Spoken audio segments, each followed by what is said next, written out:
want to talk to you about timing this morning, and I'm going to start it by sharing a personal story and then pulling from my personal story some things that I think are universally applicable, ideas that can help us to understand how to move with divine timing. So mine is a love story, and it's a love story that is written about in a book called Chocolate for a Woman's Soul. Remember all of those Chicken Soup for the Soul books? Well, there were spin-off books from that general theme, and one of those spin-off books is a book called Chocolate for a Woman's Soul. And the story is a love story about John, my husband, and myself. Some of you know parts of this story. A few of you know most of the story. None of you know all of the story. And you're not going to know all of the story today, but you're going to know a lot more of it than most of you know. So John and I were married the first time in 1978 while I was in ministerial school. And we divorced shortly after I was ordained. We divorced in about 1980. And we were remarried in 1988. So I am wife number one, and John married in between wife number one and wife number three. Our wedding was an absolutely romantic wedding, and I think that's one of the reasons why it was written about in Chocolate for a Woman's Soul. You know, I used to be one of those people that when I would hear of people marrying their former spouse, I thought they were crazy. Isn't it interesting how the things we judge sometimes come back to haunt us? Right? And I'm not in any way suggesting that remarrying your ex is right for everyone. It was absolutely right and correct for John and me. But our wedding was a surprise wedding in front of our congregation. And there are one or two of you in this community that are still with us and were there when John and I were remarried. We were remarried on November 13th, 1988, in what was promoted to be a remarriage, a renewal of wedding vows of my parents. My parents at that time were very involved in the church, attending every Sunday. And they were celebrating, I forget what anniversary it would have been for them, but they would have been celebrating their anniversary on that Sunday, November 13th, 1988. And so I had invited the congregation to come not just to church, but to stay afterwards when I would be renewing my parents' wedding vows, and we would have a wonderful just community celebration. And we did that, but what the congregation didn't know is that the sermon that morning was going to be on the topic of God works in mysterious ways. And I told a love story of Susan and Warren, who were friends of mine, so to speak, who are going to be reunited and remarried. And so I actually told the story of John and me in the third person as the sermon. And then, talk about putting pressure on yourself. Everybody was, all the ushers were dressed in tuxedos. I was in this beautiful long gown. John was handsome as he is now, but really handsome then, sitting in the congregation. All the ladies were looking at him like, this is a nice looking guy, right? And I'm talking about my friends, Susan and Warren, and telling their story about how they were married and how they needed to each go their own path, and then they came back together again. And then I ended this story, the sermon, by saying that Susan and Warren were getting remarried today, and that Susan and Warren are your minister. And I shared that it was myself and John. And then, the congregation was shocked. They got up. We're excited. I stood up, John stood up. We had a minister in the audience, a friend of ours that remarried us. So the wedding was a very, very special renewal of marriage vows for my parents and John and me remarrying. What was important and why I was sharing that story and why I'm sharing it today is this idea of timing, this idea of how life, God's Spirit, can work in very mysterious ways. some of what I came to realize was that the marriage was not the mistake. It was the divorce that was the mistake, if you will. And I remember thinking if I ever met someone like John again, I would recognize him the second time around. Have you ever said something like that to yourself about either a person or an opportunity? If you are ever presented with that again, you would be able to see it through fresh and different eyes, nod to your head if you know what I'm talking about.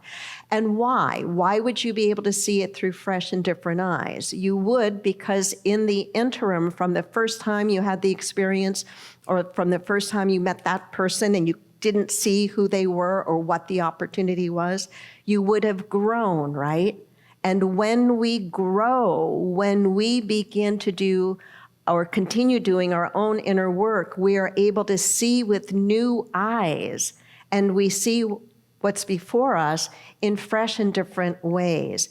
That's part of what happens to us spiritually. Our vision becomes clearer and our sense of timing becomes clearer. What happened to John in the interim, after we had divorced and before we remarried, he stayed in contact with my family for several years, and then eventually he remarried. I did not.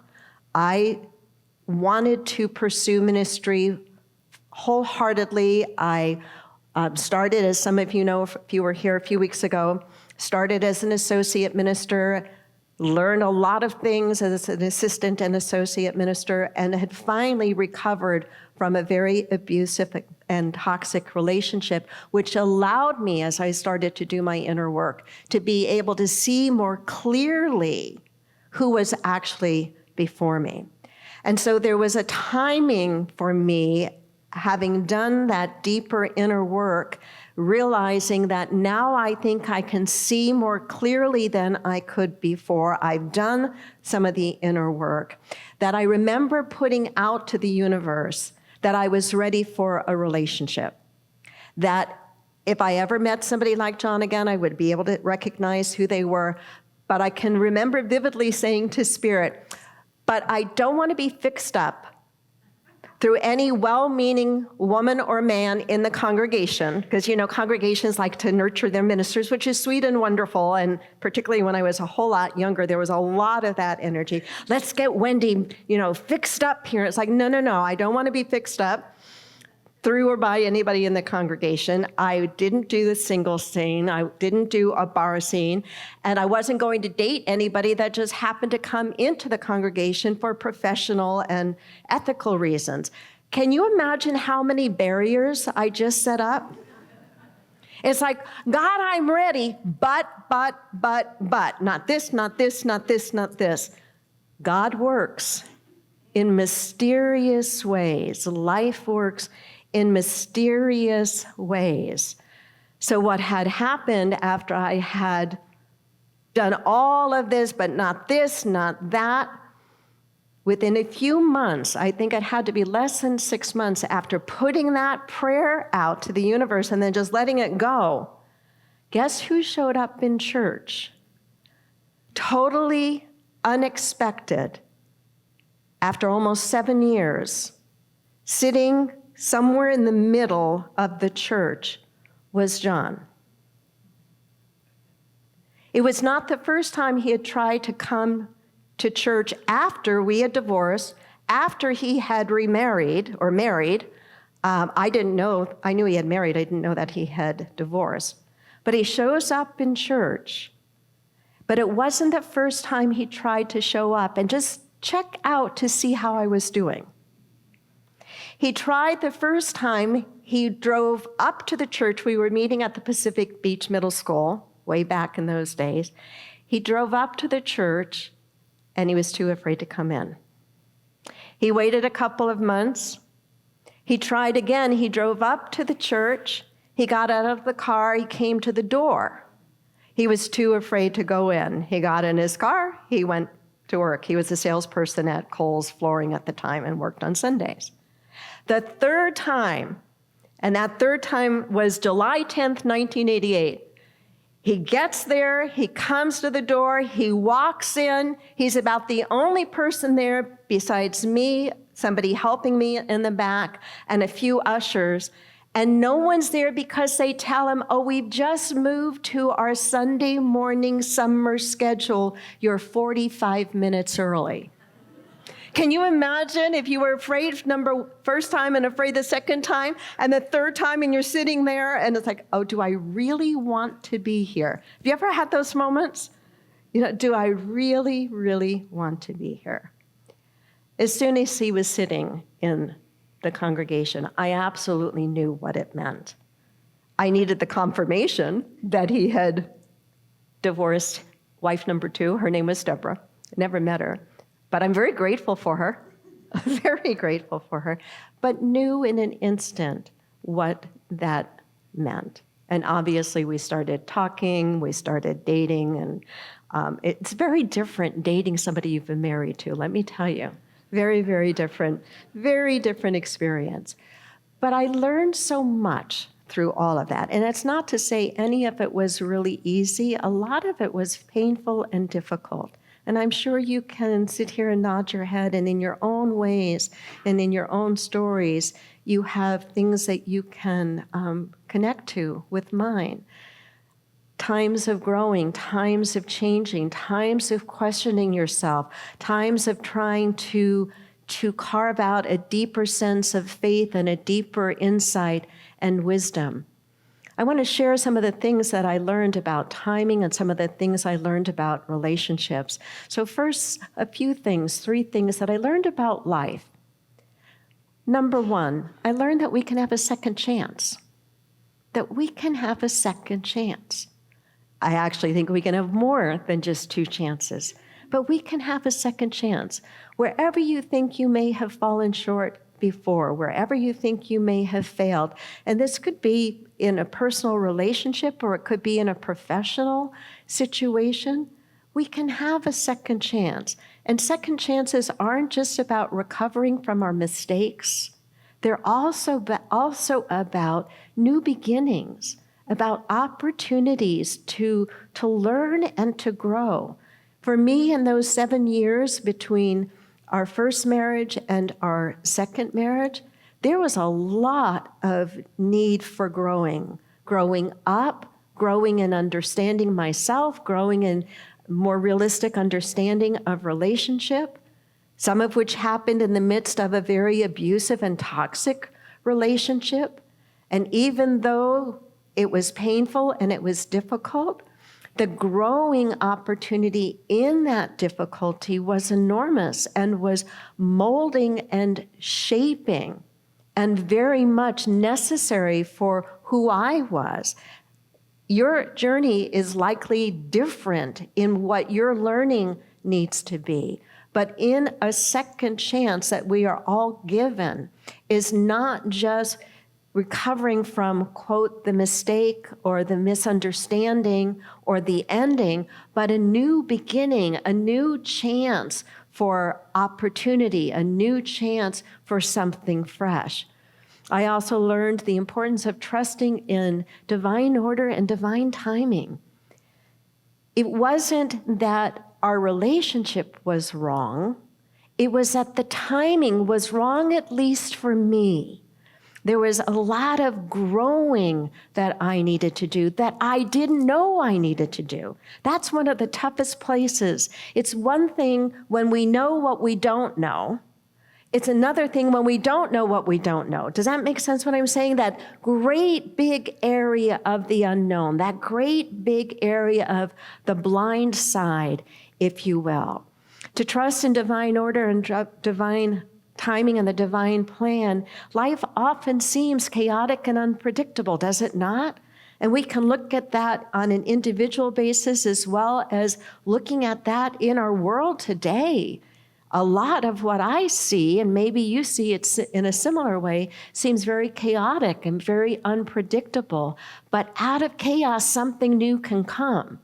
And if you believe that there is but one presence and one power in the universe, God the good omnipotent, which is our unity principle number 1, if you believe in that, then you've got to believe that even beneath and not even beneath, definitely beneath the chaos and the unpredictability, there is the presence and power of God. And in that presence and power, there is divine order, there is divine timing. We just need to recognize that much of the time we are trying to force it into our timing. And when we do, we forget to broaden our vision to see that there is divine timing at work. And that is such an important thing for us to hold, whether we're talking about in a community or in a nation or in our individual lives. So trusting in divine order and the divine plan. Third thing that I learned was that I can trust God not only for my good, but for the timing of that good. Not only for my good, but for the timing of my good. Now, I won't say I've mastered that one because I still struggle at times with the timing for my good. But when I find myself struggling, I go back to those times and places in my life that it has been impeccable, the timing. Does that make sense? I think we all, or at least I know I do, have a gap between what I know and what I consistently remember and can practice. But when I know principle, when I know how things work, when I seem then to forget for a moment, I can reconnect to that inherent knowing, to that, oh yeah, I forgot, but now I remember. So it's that constant correction, right? Just like, what did they say about a missile? It's off target like 90% of the time, but it has a self-correcting mechanism. That's what I'm talking about here, a self-correcting mechanism that brings us back to truth with a capital T. Some of what I learned about relationships, it's got to be the right person and the right time. Got to be the right person and the right time. Say that with me. Got to be the right person and the right time. And that's true whether we're talking about a significant other or we're talking about somebody that we're going to go into business with. Got to be the right person and the right time. You can't force it. Sometimes one partner in that equation has some growing to do, some healing to do before there is a readiness. Another thing I learned about relationships, you can't rush someone into love. That's got to happen naturally and organically. It's a flowering, it's an unfolding. It can't be forced. And a third thing I learned that I think is so important, and pretty much in every wedding ceremony I ever do, I try to find a way to speak to this idea. I use different words depending upon the couple and depending upon the time and the circumstances. But I always try to speak to the idea of just how important core values and core beliefs are in a relationship. You know, so many of the dating apps that are out today, and I don't know from firsthand experience, but I know from the young people in my life telling me about the dating apps that are available, is they tend to link people based on interests.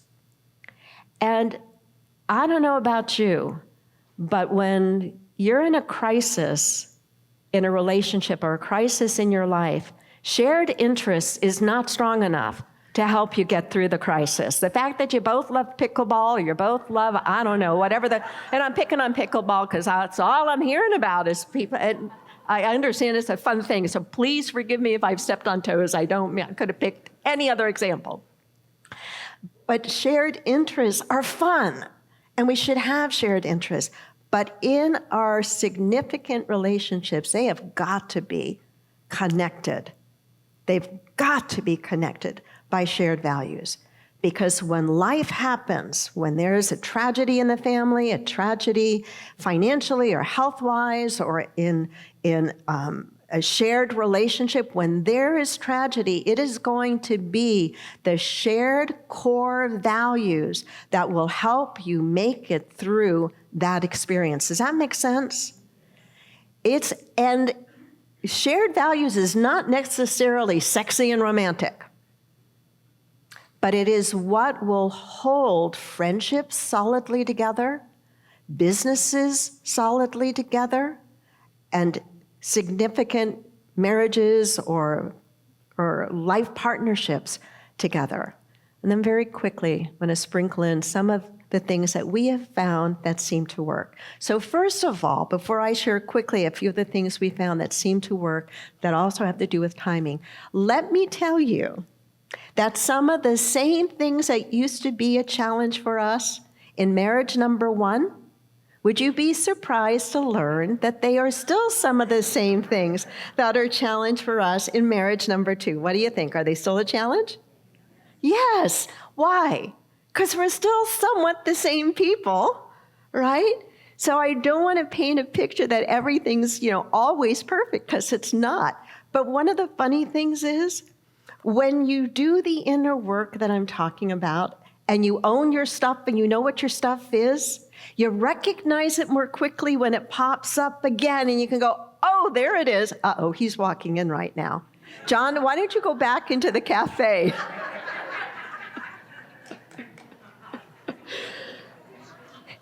You can go into the cafe after service and you can hear John's version of the story, okay? But some of the same things that were challenges the first time are things that are still, hotspots for us or challenges for us. But the recovery rate is so much faster. And I think that part of what happens is when you get older, you realize what really matters, right? Are you really in it for the long haul? Are you willing to own your own stuff? Are you willing to do the stuff that we talk about spiritually, of forgiveness, of loving, of patience, of kindness? And when you are, then you can go, oh, here we go again with that same thing. And then you can let it go more quickly. So a couple of things that work for us is we try hard. We don't always do it well, but we try hard to put time where love is concerned, to make time for each other. And that's not easy. And we're empty nesters now. So those of you who are in relationships and you're still raising your kids, it's even harder then, right? Because time is a limited commodity. We all have the same amount of it, but we're pulled in many different directions, and that changes over the course of our lives together. But doing the best we can to put time where love is concerned, in a crisis becoming as one. And so whether it's a crisis in our family, traumatic things we've had to deal with in our family that have been big and significant and gut-wrenching and hard and painful, we become as one. We become as one. And that's where the core shared values is so important, because if it was only the interests that were holding us together, we would not be able to deal with the big stuff that sometimes falls into our lives. So in a crisis, we become as one. I wrote this down. When the storms of life hit, whether personal or communal, our true foundation is revealed. Think about that. In terms of marriage, in partnerships, when the storms of life hit, whether personal or communal, our true foundation is revealed. Like a ship in a tempest, we either cling to each other or we drift apart. And I think it's our core values that help us cling to each other and not drift apart.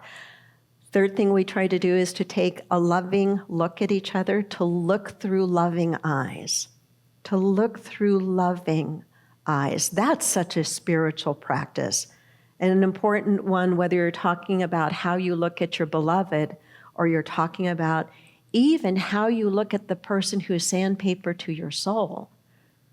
To try to look, to at least have the willingness to try to look, or to at least have the prayer be, God, help me want to look with love. Hey, I'm really practical. If that's the first step, then God bless you for the first step, to want to look with loving eyes. It's what we would say in unity is behind the idea of, I behold the Christ in you.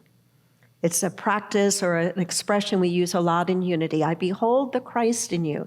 It's not referring to Jesus. Christ was not a last name for Jesus. Christ refers to an anointed state. I behold the divine in you. I behold the good in you, even if right now it seems to be hidden by a pretty good disguise. I know it is there. I know it is there. And then the last is that we look out for each other.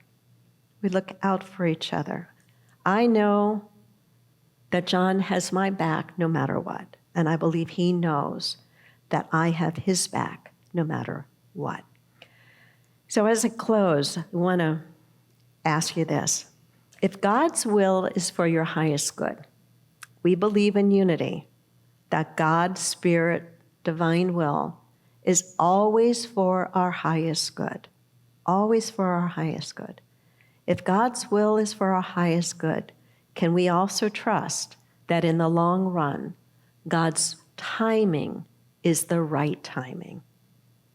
If we can trust, and if we know that God's will for us is for our highest good, then we ought to be able to trust that God's timing is the perfect timing as well.